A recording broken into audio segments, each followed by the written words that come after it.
بسم اللہ الرحمن الرحیم۔ تحریک پاکستان میں جماعت احمدیہ کی قربانیاں۔ ہندو سے بالکل جوڑ نہ رکھیں۔ اگر انگریز آج یہاں سے نکل جاویں تو یہ ہندو مسلمانوں کی بوٹی بوٹی کر دیں۔ ملفوظات جلدہم صفحہ 53۔ یہ تھی وہ مبنی بر حق اور سخت تنبیہ جو حضرت اقدس بانی سلسلہ عالیہ احمدیہ حضرت مرزا غلام احمد قادیانی علیہ السلام نے اس وقت ہندو پاک کے مسلمانوں کو فرمائی جبکہ ہر طرف ہندوؤں سے اتحاد کر کے آزادی حاصل کرنے کا غلغلہ بلند ہو رہا تھا، اور وہی مسلمان رہنما بڑا سمجھدار سمجھا جاتا تھا جو ہندو مسلم اتحاد کا نعرہ زیادہ زور سے لگاتا، اور یہی اس زمانے کی عام روش تھی جس کی وجہ سے قائد اعظم محمد علی جناح جیسے بیدار مغز سیاستدان بھی ابتدا میں ہندوؤں پر اعتماد کر کے اور سال ہا سال ہندوؤں کے ساتھ مل کر آزادی حاصل کرنے کی کوشش کرتے رہے۔ آخر سال ہا سال کے تجربے کے بعد مسلمانوں کی آنکھیں کھلیں اور انہوں نے ہندو اور کانگریس سے علیحدہ ہو کر مسلم لیگ کو منظم کیا اور اس بھرپور انداز میں کام کیا کہ آخر انگریز کو تسلیم کرنا پڑا کہ ہندو اور مسلمان دو علیحدہ قومیں ہیں، اور یوں انگریز کو تسلیم کرنا پڑا کہ پاکستان ایک حقیقت ہے۔ سیدنا حضرت اقدس نے ہندوؤں اور مسلمانوں کے دو علیحدہ قومیں ہونے کی وجوہات اپنی آخری تصنیف پیغام صلح میں جو 1908 میں لکھی گئی بیان فرمائیں۔ حضور نے قطعی طور پر یہ امر واضح فرما دیا کہ ہندو اور مسلمان دو مختلف قومیں ہیں اور ان میں بنیادی فرق ان کے مذہب کا ہے۔ اس بات کو محض سیاسی فرق کہہ کر ٹالا نہیں جا سکتا، اور سیاسی فرق تو سیاسی سودا بازی سے دور ہو سکتا ہے لیکن مذہبی فرق دور کرنا ممکن نہیں۔ آپ نے فرمایا، مجھے ان صاحبوں سے اتفاق رائے نہیں ہے جو کہتے ہیں کہ ہندو مسلمانوں کی باہمی عداوت اور نفاق کا باعث مذہبی تنازعات نہیں ہیں، اصل تنازعات پولیٹیکل ہیں۔ یہ بات ہر ایک شخص بآسانی سمجھ سکتا ہے کہ مسلمان اس بات سے کیوں ڈرتے ہیں کہ اپنے جائز حقوق کے مطالبات میں ہندوؤں کے ساتھ شامل ہو جائیں، اور کیوں آج تک ان کی کانگریس کی شمولیت سے انکار کرتے رہے ہیں، اور کیوں آخرکار ہندوؤں کی درستی رائے محسوس کر کے ان کے قدم پر قدم رکھا مگر الگ ہو کر اور ان کے مقابل پر ایک مسلم انجمن قائم کر دی مگر ان کی شرکت کو قبول نہ کیا۔ صاحبو، اس کا باعث دراصل مذہب ہی ہے، اس کے سوا کچھ نہیں۔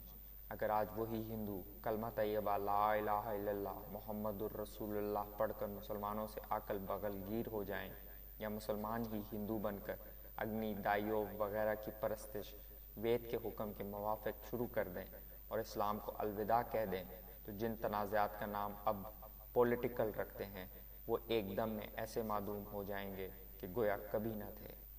پیغام صلح صفحہ 28۔ حکومت خود اختیاری کا نظریہ۔ برِ صغیر میں مسلمانوں کے ایک سالہ پرشوکت دور کو انگریزوں نے جب ختم کیا اور آخری مغل بادشاہ بہادر شاہ ظفر کا رسمی اقتدار بھی 1857 میں ختم ہو گیا تو چند سال تو بالکل سراسیمگی کی کیفیت طاری رہی۔ مسلمان سیاسی شان و شوکت چھن جانے پر دل گرفتہ تھے، اور انگریز اپنی حکومت کو مستحکم کرنے کے لیے مسلمانوں پر پنجہ ستم مضبوط کر رہے تھے۔ اس صورت میں مسلمان بالکل دب گئے۔ آہستہ آہستہ آزادی کی آئینی جدوجہد کا دور شروع ہوا، لیکن یہ امر قابل غور ہے کہ 19ویں صدی کے آخر تک کہیں بھی آزادی کا لفظ سنائی نہ دیتا تھا۔ پاکستان یا تحریک پاکستان کا ذکر تو ابھی مزید بات کی بات ہے۔ اس کی وجہ یہ ہے کہ اس وقت صورتحال ایسی تھی کہ انگریز سے آزادی حاصل کرنے کا کوئی سوچ بھی نہ آ سکتا تھا۔ اس زمانے میں جو بات آہستہ آہستہ اٹھی وہ سیلف گورنمنٹ دینے کی تھی۔ یہ بات بھی واضح طور پر اس نہرو رپورٹ میں کہی گئی جو کہ 20ویں صدی کی تیسری دہائی میں سامنے آئی۔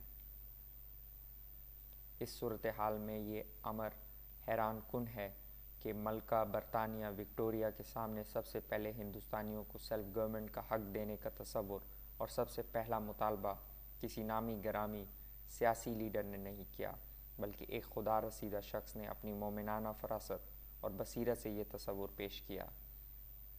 یہ شخصیت حضرت بانی سلسلہ احمدیہ کی تھی۔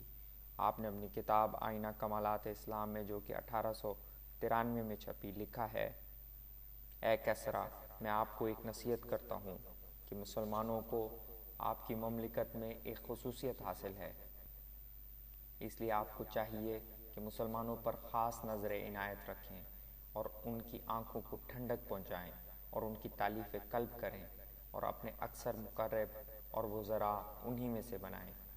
نیز فرمایا کہ اللہ تعالیٰ نے آپ کو ان کا ملک دیا ہے جہاں وہ 1000 سال تک حکومت کر چکے ہیں، اور انہیں اس ملک میں ایک خاص شان حاصل تھی اور وہ ہندوؤں پر حاکم رہے ہیں۔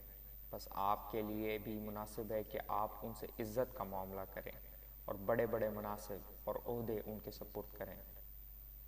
آئینہ کمالات اسلام خلاصہ صفحہ 535 تا صفحہ 540۔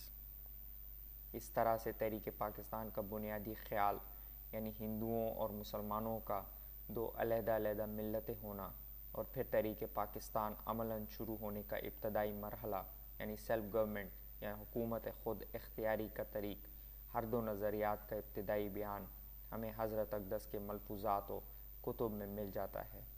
دوسرے لفظوں میں یوں کہیے کہ تحریک پاکستان کی سب سے بنیادی اینٹ حضرت اقدس نے رکھی۔